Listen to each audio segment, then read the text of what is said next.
like I talk it. Walk it like I talk it. Ooh, walk it like I talk it. Yeah. What's good, gang? I hope you're all well, had a wonderful week. Thank you for being back here with me, Jade, on Jade Hope TV. Gang, how did you like part 1 of this video? Let me know. We're jumping straight into part 2. You know what time it is. Let's get into it! Picking up at verse 32. And David said to Abigail, "Blessed be the Lord, the God of Israel, who sent you this day to me. Blessed be your discretion, and blessed be you who have kept me this day from blood guilt, and from working salvation with my own hand. For as surely as the Lord, the God of Israel, lives, who has restrained me from hurting you, unless you had hurried and come to meet me, truly by morning there had not been left to Nabal so much as one male." Then David received from her hand what she had brought him, and he said to her, "Go up in peace to your house. See, I have obeyed your voice, and I have granted your petition." So basically, David's here for it. David's here for it. David let her know, listen, because of you, I'm not gonna kill your husband. I'm not gonna kill your whole household. It's good. It's calm. It's peace. No more beef between us. It's all good. And he's also thanking her for stopping him from having to, take revenge on her husband and be guilty. That's what they mean by blood guilt. Be guilty of all the people that was going to be killed. It's wrapped for everybody. And so he's saying thank you to her for basically not letting that happen. I know she's mad, but I sent a little bit of... You sent a little... Anyway, we're going to pick up at verse 36. And Abigail came to Nabal, and behold, he was holding a feast in his house, like the feast for a king. And Nabal's heart was merry with him, for he was very drunk. So she told him nothing at all until the morning light. So I wanted to drop a pin here again, because it just shows you that she's just wise and wise and wise. She knows that he's drunk, so she doesn't even try to talk to him. You understand what I'm saying? Like, he's over there, imagine. He's over there partying when he could have been, like, on his way to be killed. He's going to be killed, like, maybe an hour ago. I don't even know. But he's partying oblivious. He's just, you know what I'm saying? Like, after disrespecting David like that, he's just partying like it's nothing. It shows that he's foolish. He's not even on the alert, like, oh, that was, And the servant said that he railed. And so he was very disrespectful, shouting and stuff. That's what it means. Like, he was shouting his thing, like, who's David? Being disrespectful. So he's now having a party. Abigail sees he's having this party. And she's just like, I'm not even going to try and chat to this man now. Let me just wait till the party's done, because I can't even deal with this foolish man. Right? Picking up at verse 37. In the morning, when the wine had gone out of Nabal, his wife told him these things, and his heart died within him. And he became as a stone. And about 10 days later, the Lord struck Nabal and he died. Guys, let's drop a pin already. Yo, so when Abigail told him in the morning now what had happened,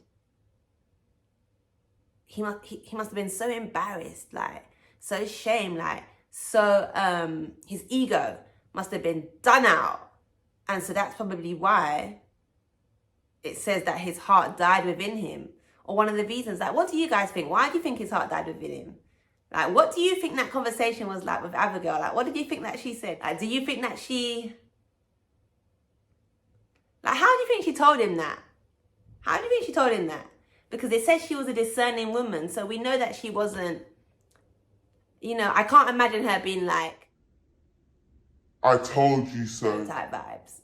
Because of her character. I don't think she went to him and she was on like... If it was for you, we'd be all dead. If it was for you, we'd be all dead. All of us would be dead because you're so stupid. You're such a fool. I don't think she was on that, I think that she would have told him in a respectful, graceful way. But I don't know how she would have told him. Like, let me know what you guys think. Picking up at verse 39. When David heard that Nabal was dead, he said, "Blessed be the Lord, who has avenged the insult I received at the hand of Nabal, and has kept back his servant from wrongdoing. The Lord has returned the evil of Nabal on his own head." Then David sent and spoke to Abigail to take her as his wife. I told you guys, I could feel the vibes. Our love is in there. Sorry, I know she was married. Anyway, Verse 40. When the servants of David came to Abigail at Carmel, they said to her, David has sent us to take you to him as his wife. And she rose and bowed with her face to the ground and said, Behold, your handmaiden is a servant to wash the feet of the servants of my Lord. And Abigail hurried and rose and mounted on a donkey, and her 5 young women attended her.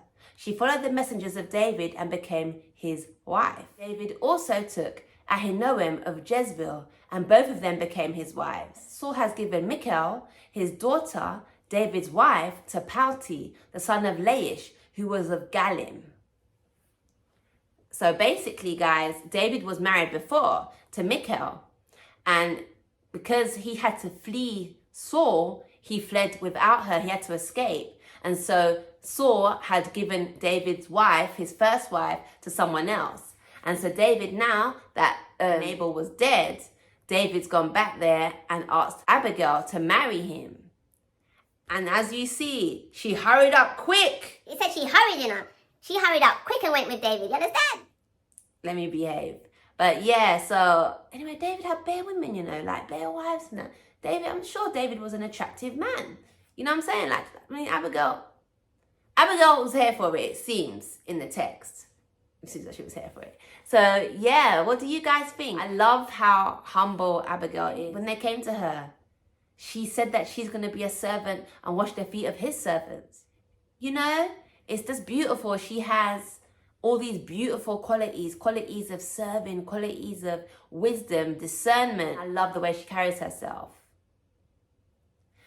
This is really interesting, guys, because you can even relate this to today. Because when you have the wrong person in your life, when you have a Nabal in your life, they can get you hurt. They can even get you taken out of this earth. You know, if you really think about it. Because if it wasn't for her, the whole place would have been mashed up, burned down. David would have burned everybody there. And so he would have brought harm on his wife. Nabal would have brought harm on his wife, Abigail. And that's how it is still to this day. You can be with the wrong person and they can have so many bad effects on your life. You can lose your life. You can have a harder life. You can have a stressful life, strife. A lot of things can happen when you have the wrong partner, when you pick the wrong mate. So I think that this story is wisdom on that, like to show you the kind of person that you should pick. Someone discerning, someone humble, someone who is wise, someone who's quick to listen and slow to speak. All these kind of qualities is how I see Abigail, you know? So what do you think, gang? Let me know in the comments. And remember, I love you guys, and let's not forget to walk this narrow path together. Peace. Walk it like I talk it. Walk it like I talk it. Walk it like I talk it. Walk it like I talk it.